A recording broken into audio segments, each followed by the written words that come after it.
Hello friends, எல்லோருக்கும் வணக்கம். Welcome to young investor channel. Actually கண்டினியூஸாக 3 days market leave, Friday Saturday Sunday market leave. So overall வந்து பார்த்தீங்கன்னா கண்டினியூஸாக நம்ம வந்து வர நியூஸ் எல்லாமே டிஸ்கஸ் பண்ணிட்டு தான் இருக்கிறோம். இதில் கவனிக்க வேண்டியது நாளைக்கு மார்க்கெட் ட்ரெண்ட் எப்படி இருக்க சான்சஸ் இருக்குது அப்படின்னு சொல்லி தான் டிஸ்கஸ் பண்ண இருக்கிறோம். ஸோ இதில் நாஸ்டாக் காம்போசிட்ஸ் பார்த்தீங்கன்னா, அதாவது லாஸ்ட் அமெரிக்கன் மார்க்கெட் வந்து நெகட்டிவில் தான் க்ளோஸ் பண்ணியிருக்காங்க. நாஸ்டாக் வந்து 2.5% அடிச்சிருக்காங்க, 427 பாயிண்ட்ஸ் கீழே விழுந்திருக்கு. S&P 500 78 பாயிண்ட்ஸ் கீழே விழுந்திருக்கு, 1.32% நெகட்டிவ். அதே மாதிரி டவ் ஜோன்ஸ் பார்த்தீங்கன்னா 305 பாயிண்ட்ஸ் கீழே விழுந்திருக்கு, 0.70% வந்து நெகட்டிவ்ல இருக்குது. ஸோ லாஸ்ட் அமெரிக்கன் மார்க்கெட் பார்த்தீங்கன்னா ட்ரெண்ட் வந்து நெகட்டிவ்ல தான் இருக்குது. ஸோ ஓவரால் நாளைக்கு மார்க்கெட்டும் நம்ம மார்க்கெட் ஒன்ஸ் ஃப்ளாட்டாக இருக்கும், அல்லது வந்து பார்த்தீங்கன்னா ஃப்ளாட் நெகட்டிவ் அந்த ட்ரெண்ட் மாறி இருக்கும் அப்படிங்கிற மாதிரி தெரியுது. பட் எக்ஸாக்டாக சொல்ல முடியாது. அமெரிக்கன் மார்க்கெட் ட்ரெண்ட் தான் நம்ம இந்தியன் மார்க்கெட் ட்ரெண்ட்லேயும் ஃபாலோ ஆகும். ஸோ நம்ம வெயிட் பண்ணி பார்க்கலாம் நாளைக்கு. நெக்ஸ்ட் பார்த்தீங்கன்னா கமெண்ட்ல ஒருத்தர் கேட்டிருக்காரு, ப்ரோ பிரிட்டானியா 5000 கால் 35K இன்வெஸ்டட் என்ன ஆகுமோன்னு தெரியல, November 28 expiry, SBI December 25 expiry, 820 காலு, கும்பா 50,000 SBI அப்படின்னு சொல்லி போட்டிருக்காரு கமெண்ட்ல. ஸோ ஓவரால் நான் உங்கள்கிட்ட எத்தனை வாட்டி தான் சொன்னாலும் நீங்கள் கேட்க மாட்டேங்கிறீங்களே ப்ரோ, என்ன பண்ண? ஸோ நான் தான் சொல்கிறது, லாங் டேர்முக்கு நீங்கள் இன்வெஸ்ட் பண்ணி போட்டிங்கன்னா உங்களுக்கு டென்ஷன் இருக்காது. ட்ரேடிங் பண்ணிங்கன்னா கண்டிப்பாக டென்ஷன் இருக்கும், ப்ரெஷர்ஸ் வரும். நெக்ஸ்ட் பார்த்தீங்கன்னா ஒரு ஷேர் நம்ம டிஸ்கஸ் பண்ணுறோம், அதை நம்ம வாங்குகிறோம் அப்படின்னா அந்த ஷேரை வந்து நீங்கள் லாங் டேர்மை பேஸ் பண்ணி வாங்கணும். நெக்ஸ்ட் வந்து பார்த்தீங்கன்னா பல்க் பையிங் அவாய்ட் பண்ணணும் இந்த மாதிரிப்பட்ட மார்க்கெட் சுச்சுவேஷனில். ஏன்னா ஸ்டாக் வந்து இவ்வளோ தான் இறங்கும், இவ்வளோ தான் மேலே போகும் அப்படின்னு சொல்லி யாராலையுமே கணிக்க முடியாது. ஒன்ஸ் அது ஒரு இறங்கி ஒரு ஆப்பர்ச்சுனிட்டி தரும்போது நம்ம 1-2 ஸ்லோவாக ஆப்பர்ச்சுனிட்டி யூஸ் பண்ணி எகெயின் ஃபண்டமெண்டலி நல்லா இருக்கிற ஸ்டாக்கை எகெயின் கீழே வரும்போது பிக்கப் பண்ணிகிட்டே இருக்கலாம். அப்படி தான் ஷேர் மார்க்கெட்டை ஃபோக்கஸ் பண்ணுமே தவிர இந்த ட்ரேடிங்கு, இந்த எக்ஸ்பைரி, இதெல்லாம் வேலைக்கே ஆகாது. ஸோ அதனால் இது எல்லாமே பார்த்தீங்கன்னா இனியாவது விட பாருங்கள். ஸோ மோராட் இது வந்து பார்த்தீங்கன்னா நீங்கள் டவுட்ஸ் அப்டேட்டு. நெக்ஸ்ட் பார்த்தீங்கன்னா bro is my trip, next வந்து மதர்சன் சுமி ஒயரிங். இதில் வந்து பார்த்தீங்கன்னா நான் வந்து மதர்சன் சுமி ஒயரிங் வந்து 70 ரூபா இருக்கும்போது கன்சிடர் பண்ணேன். 69 ரூபீஸ் சம்திங்கில் வந்து கொஞ்சம் வாங்கி போட்டேன் ரீசெண்ட் மதர்சன் சுமி ஒயரிங். இப்போ அது இறங்கி 60 ரூபாவில் இருக்குது. ஸோ எனக்கு வந்து அந்த செக்மெண்ட் கன்சிடர் பண்ணதில் அந்த மதர்சன் சுமி ஒயரிங் வந்து ஒரு நெகட்டிவ் ட்ரெண்டில் தான் இருக்குது. வேல்யூஷன் கொஞ்சம் அதிகமாக இருந்தாலும் இந்த என்ன தைரியத்தில் வாங்கினோன்னா ப்ரொமோட்டர் ஹோல்டிங் 60% மேலே இருக்குது, FIS ஹோல்டிங் 10% மேலே இருக்குது. இது ஒரு பாசிட்டிவ் மூமெண்ட்டாக பார்த்தேன். நெக்ஸ்ட் லாங் டேர்முக்கு இந்த ஸ்டாக்கில் நிறைய ஹாப்பி நியூஸஸ் இருக்குது. ஏன்னா EV கார்லாம் மேனுஃபேக்சர் பண்ணும்போது ஒயர் அதிகமாக தேவைப்படுறதுனால இவங்க வந்து பார்த்தீங்கன்னா அதுக்கு ஒரு லார்ஜ் ப்ரொவைடராக இருப்பாங்க, ஒரு லார்ஜ் சப்ளையாக இருப்பாங்க. அதை பேஸ் பண்ணி ஒரு லாங் டேர்முக்கு வாங்கின மதர்சன் சுமி ஒயரிங். ஆனால் ஈஸ் மை ட்ரிப் பார்த்தீங்கன்னா அது நான் லாங் டேர்ம் எல்லாம் ஃபோக்கஸ் பண்ண முடியுமான்னு தெரியல. ஈஸ் மை ட்ரிப் வந்து ரீசெண்டாக நம்ம கண்டினியூஸாக டிஸ்கஸ் பண்ணிட்டு இருக்கோம். அது வந்து மேலே போகலை, 30 அந்த ரேஞ்சிலே தான் சுற்றிட்டு இருக்கு. ரீசெண்டாக ஒரு அனௌன்ஸ்மெண்ட் வந்துச்சு, அவங்க ப்ரொமோட்டர் செல் பண்ணும்போது பொத்துன்னு விழுந்தாங்க. அதுதான் அடி தான் விழுந்தது தவிர அதுலேருந்து இன்னும் மீண்டு வரல. ஸோ ஈஸ் மை ட்ரிப்லாம் இப்போ அவாய்ட் பண்ணுறது தான் பெட்டர் நான் ஃபீல் பண்ணுறேன்.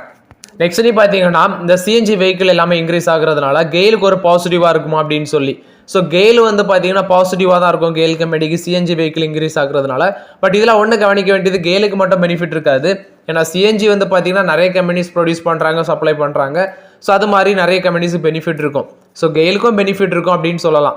கெயிலோட ஸ்டாக் ப்ரைஸ் எக்ஸாக்டாக தெரில, நான் வந்து லாஸ்ட்டு 180 ரூபாய்க்கு மேலே இருக்கும்னு நினைக்கிறேன். மேபி நான் வந்து எக்ஸ்பெக்ட் பண்ணுறது ஒரு 170 கீழே 160 கீழே வந்துச்சுன்னா நல்ல ஒரு கன்சிடர் லெவலாக இருக்கும் அப்படின்னு சொல்லி ஃபீல் பண்ணுறேன் கெயிலில். ஸோ இப்போதைக்கு கெயிலில் வெயிட் பண்ணுறது தான் பெட்டருங்கிறது என்னோட கருத்து. ட்ரெண்ட் ஷேர் பார்த்தீங்கன்னா சொல்லுங்கன்னு சொல்லி கேட்குறீங்க ப்ரோ. அது வந்து முன்னாடி கன்சிடர் பண்ணியிருந்தீங்கன்னா உங்களுக்கு ஒரு நல்ல பெனிஃபிட். இப்போ அது வந்து நல்ல ரேலி ஆகி ஓவர் வேல்யூடில் இருக்குது, 190 டைம்ஸ் ஏர்னிங்ஸ் மேலே இருக்குன்னு நினைக்கிறேன் ட்ரெண்டு. அது வந்து இவர் கண்ட்ரோலுக்கு எடுத்த பிறகு நல்ல ஒரு பெர்ஃபார்மன்ஸு, யார் நோயல் டாட்டா கண்ட்ரோல் எடுத்த பிறகு ட்ரெண்ட் ஒரு அபரிவிதமான வளர்ச்சி அப்படின்னு சொல்லலாம். இப்போ வேல்யூஷன் ஹையாக இருக்குது. ஒரு நல்ல ஸ்டாக்கு வேல்யூஷன் ஹையாக இருக்கும்போது நீங்கள் கன்சிடர் பண்ணிடுறீங்க அப்படின்னா அந்த பட்சத்தில் அந்த ஸ்டாக் அந்த ரேஞ்சில் அந்த மேலேயே போய்ட்டு இருந்ததுன்னா பிரச்சனை இல்லை. அப்படி போகாது, எந்த ஸ்டாக்குமே அப்படி போகாது.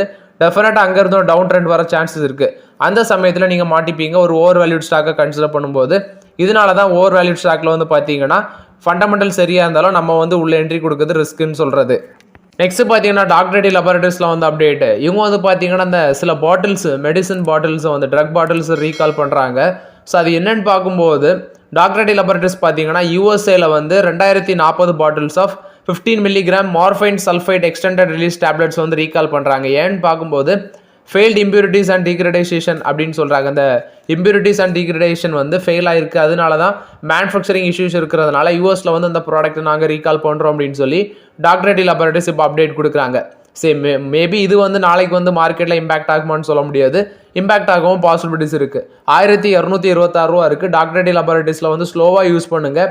என்ன கேட்டால் 1200 கீழே வர பாசிபிலிட்டிஸ் அதிகமாக இருக்குது டாக்டர் ரெட்டி லெபார்ட்டரிஸில்.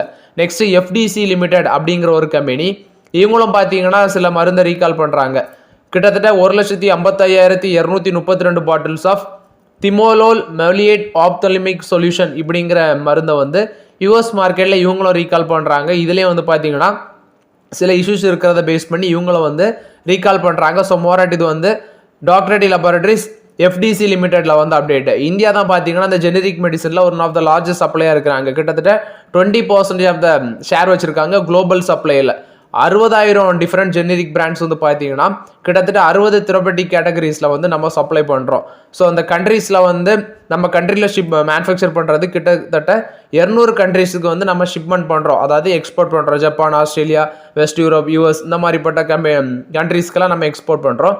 ஸோ இப்போ வந்து பார்த்தீங்கன்னா யூஎஸ் மார்க்கெட்டில் டாக்டர் ரெட்டி லெபார்ட்டரிஸோட இந்த மருந்து என்ன மருந்துன்னு பார்க்கும்போது 15 gram morphine sulphite extended release tablets இது வந்து பார்த்தீங்கன்னா ரீகால் பண்ணுறாங்க டாக்டர் ரெட்டி லெபார்ட்டரிஸ்.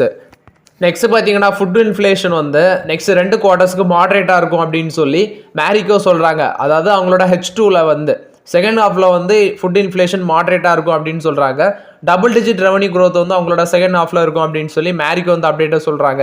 ஏன்னா இப்போ ஃபுட் இன்ஃப்ளேஷன் வந்து பார்த்தீங்கன்னா அதிக அளவில் இருக்கிறதுனால நெக்ஸ்ட் 2 குவார்ட்டர்ஸில் மேபி இது வந்து பார்த்தீங்கன்னா ஒரு மாடரேட்டாக இருக்கும் அப்படின்னு சொல்கிறாங்க. ஏன்னா இவங்களும் வந்து ஃபுட் ப்ராடக்ட்ஸில் இருக்கிறாங்க. அந்த சஃபலோ இந்த மாதிரிப்பட்ட ப்ராடக்ட்ஸ்லாம் இவங்க வந்து பார்த்தீங்கன்னா ப்ளே பண்ணுறாங்க. காஃபி, கோகோ இந்த மாதிரிப்பட்ட ப்ரைஸஸ்லாம் இன்க்ரீஸ் ஆகும்போது கம்பெனிஸும் அஃபெக்ட் ஆகுறாங்க. அதை தான் மென்ஷன் பண்ணி மேரிக்கோ அப்டேட் கொடுத்துருக்காங்க. ஏன்னா இவங்களும் பார்த்தீங்கன்னா ஒரு எஃப்எம்சிஜி கம்பெனிஸாக இருக்கிறதுனால அந்த அப்டேட் கொடுக்குறாங்க. பட் H2ல வந்து இவங்க டபுள் டிஜிட் ரெவன்யூ க்ரோத் வந்து எதிர்பார்க்குறாங்க மேரிக்கோ. நெக்ஸ்ட் நீ பார்த்தீங்கன்னா நாளைக்கு சில ஸ்டாக்ஸ் எல்லாமே ஃபோக்கஸில் இருக்க சான்சஸ் இருக்குது. அதில் ஒன்று பார்த்தீங்கன்னா ரிலையன்ஸ் இண்டஸ்ட்ரீஸ். ஏன்னா இவங்க வந்து ரிலையன்ஸ் டிஸ்னி அந்த ஜாயிண்ட் வெஞ்சூர் நெக்ஸ்ட் வந்து பார்த்தீங்கன்னா அந்த மர்ஜர் இது எல்லாமே கம்ப்ளீட்டேஷன் பண்ணியிருக்காங்க.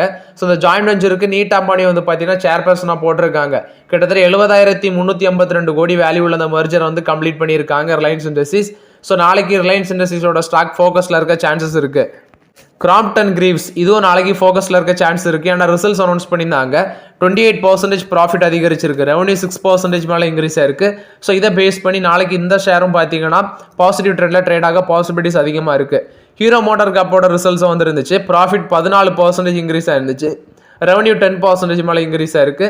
ஸோ நாளைக்கு ஹீரோ மோட்டார் காப்போட ஸ்டாக் ப்ரைஸும் பார்த்தீங்கன்னா ஒரு நல்ல பெர்ஃபார்மன்ஸ் பண்ண சான்சஸ் இருக்குது. மார்க்கெட் நல்ல பொசிஷனில் இருந்துச்சுன்னா பாசிட்டிவ்ல ட்ரேட் ஆகணும். கிராசிம் இண்டஸ்ட்ரீஸோட ஸ்டாக் ப்ரைஸ் வந்து பார்த்தீங்கன்னா மேபி நாளைக்கு கீழே உள்ளவும் சான்சஸ் இருக்குது. ஏன்னா அவங்களோட ரிசல்ட்ஸில் ப்ராஃபிட் 66% அடி வாங்கியிருந்தாங்க. ரெவன்யூ 11% இன்க்ரீஸ் ஆயிருந்துச்சு. பட் நாளைக்கு வெயிட் பண்ணி தான் பார்க்கணும். இந்திரா பிரதாசா கேஸில் வந்து அப்டேட்டு இவங்க வந்து பார்த்தீங்கன்னா கேஸ் அலாகேஷன் கேலுக்கு வந்து கேஸ் அலாகேஷன் பண்ணுறது 20% ரிடக்ஷன் பண்ணுறாங்க.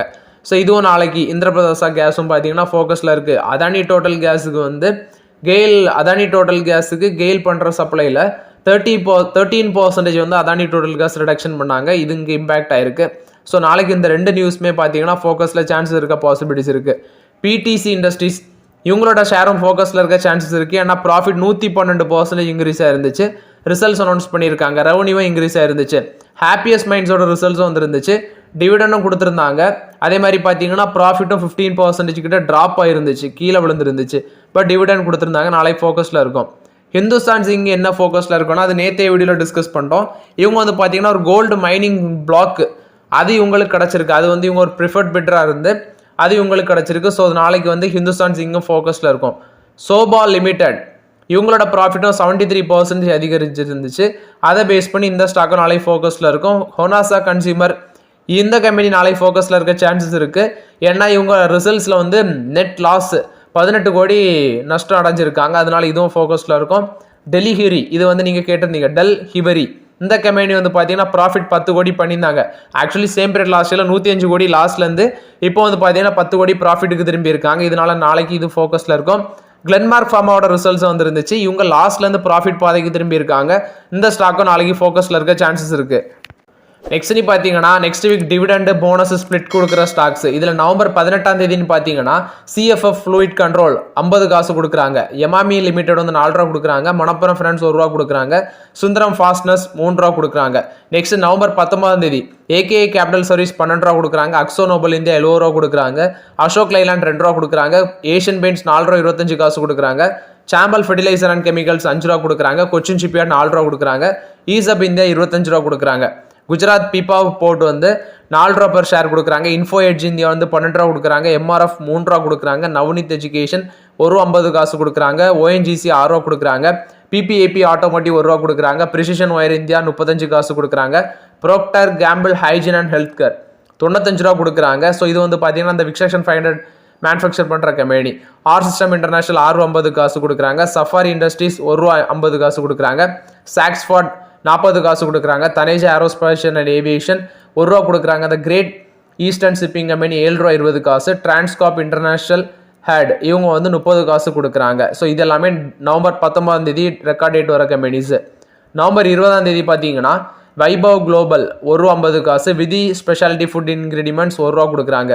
நெக்ஸ்ட் நவம்பர் 21ஆம் தேதி அமிர்தாஞ்சன் ஹெல்த் கேர் 1 ரூபா கொடுக்குறாங்க. ஜிஎம்எம் ஃபவுல்டர் இவங்க வந்து 1 ரூபா கொடுக்குறாங்க. சத்யா இண்டஸ்ட்ரீஸ் 0.1 ருபீஸ் கொடுக்குறாங்க. நெக்ஸ்ட் நவம்பர் 22ஆம் தேதி துரு consultancy service 0.1 rupees per share. FDC limited 5 ரூபா கொடுக்குறாங்க. Krishna defence and allied industries 0.5 rupees per share, அதாவது 50 காசு. மௌனா சுகர்ஸ் 3 ரூபா கொடுக்குறாங்க. எம்எஸ்டிசி இவங்க வந்து 4 ரூபா கொடுக்குறாங்க. இதெல்லாமே நான் சொல்ல வர்றது எல்லாமே 22ஆம் தேதி. எம்எஸ்சிடிசி சொல்லிட்டேன். நைல் லிமிடெட் 4 ரூபா கொடுக்குறாங்க. ஓரியன் டெக்னாலஜிஸ் 1 ரூபா 80 காசு. பதம் காட்டன்ஸ் யான்ஸ் 1 ரூபா கொடுக்குறாங்க. பனமா பெட்ரோகம் 2 ரூபா கொடுக்குறாங்க. பிர்மேக்கோ குளோபல் வந்து 39 ரூபா கொடுக்குறாங்க. ஸ்டீல் கேஸ்ட் 1 ரூபா 35 காசு கொடுக்குறாங்க. வியூடால் கார்பரேஷன் ஹேட் வந்து 20 ரூபா கொடுக்குறாங்க. ஸோ இது எல்லாமே நவம்பர் 22ஆம் தேதி டிவிடெண்டுக்கான ரெக்கார்ட் டேட்டு. அதே நாளில் வந்து பார்த்தீங்கன்னா ஸ்டாக் ஸ்பிளிட் ஒன்று இருக்குது. சுதர்ஷன் ஃபார்மா இண்டஸ்ட்ரீஸ் வந்து 10 ரூபா இருக்க ஃபேஸ் வேல்யூ 1 ரூபாய்ட்டு ஸ்பிளிட் பண்ணுறாங்க. ஸோ மோராட் இது வந்து பார்த்தீங்கன்னா next week dividend split bonus கொடுக்குற ஸ்டாக்ஸ் அது அந்த ரெக்கார்ட் டேட் வர update. So okay friends, actually இந்த வீடியோவில் சில இம்பார்ட்டன்ட் அப்டேட்ஸ் எல்லாமே டிஸ்கஸ் பண்ணோம். அந்த வீடியோ உங்களுக்கு பயனுள்ளதாக இருக்கும்னு நினைக்கிறேன். பயனுள்ளதாக இருந்துச்சுன்னா லைக் பண்ணுங்கள், சப்ஸ்கிரைப் பண்ணுங்கள், கமெண்ட் பண்ணுங்கள். Okay friends, thank you.